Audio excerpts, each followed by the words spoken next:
बिस्मिल्लाहिर्रहमानिर्रहीम। अस्सलाम वालेकुम। कैसे हैं आप सब? उम्मीद है कि आप ठीक ठाक होंगे। आज हम बनाएंगे मज़ेदार सा आलू और बीफ का बिरयानी। तो लेट्स गेट स्टार्टेड।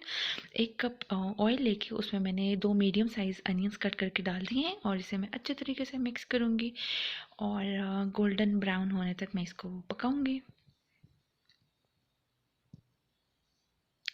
अब मैंने जो बीफ था वो इसमें डाल दिया है और बीफ भी मैं इसके साथ भून लूँगी बहुत ही अच्छे तरीके से।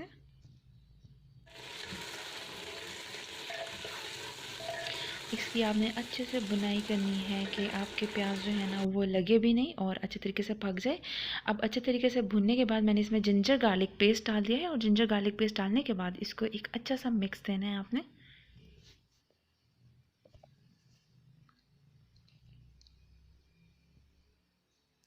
अब मैंने इसमें 3 to 4 टमाटर जो है ना वो कट करके डाल दिए हैं और इसको फिर से एक अच्छा सा मिक्स दूँगी ताकि जो जो हमारे टमाटर हैं वो भी अच्छे तरीके से गल जाएं। और ये देखिए, आपने 4 to 5 इसमें ग्रीन चिलीज़ डाल देनी है और साथ ही मैंने थोड़ा सा फूड कलर में पानी में डाल के उबाल दिया है और अब मैंने इसमें पोटैटोज़ डाल दिए हैं। आलू को मैं इसी में बॉईल करूँगी और साथ ही साथ हमारा बीफ जो है ना वो बन रहा है।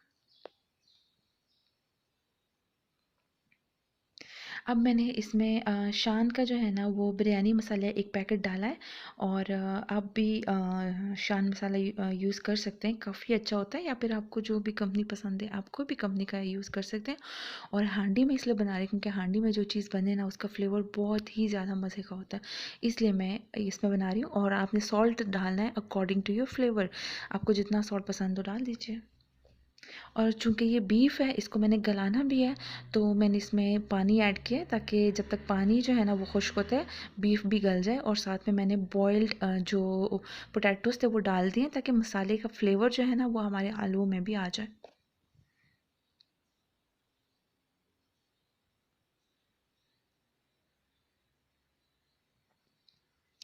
और चावल मैंने बॉईल कर दिए थे तो मैंने एक तरफ बॉयल राइस की लगाई है, ऊपर से मैं पोटैटोज़ और बीफ की एक लेयर डाल रही हूँ। और आप नीचे चावलों के नीचे भी थोड़ा सा ऑयल लगा दीजिए ताकि आपके जो चावल है वो फिर नीचे लगे नहीं। और ऊपर से फिर से मैंने एक लेयर डाल दी है चावलों की एंड देन अगेन आपने लेयर डालनी है बीफ की और पोटैटोज़ की। ऊपर से मैंने डाल दिया है फूड कलर। और हम बिरयानी को दम देने के बाद हमारी बिरयानी आप देख सकते हैं कि कितनी मज़े की लग रही है। आप बिरयानी को अच्छे तरीके से 10 to 15 मिनट्स दम दीजिएगा और उसके बाद खोल दीजिएगा। मैं तब रिकॉर्ड नहीं कर पाई थी तो दम खोल दिया है मैंने और बिरयानी बहुत ही अच्छे तरीके से पक गई है। आई होप आपको अच्छी लगी होगी एंड मुझे ज़रूर बताइएगा कि आपको कैसी लगी है। Thank you so much for watching. अल्लाह हाफिज़।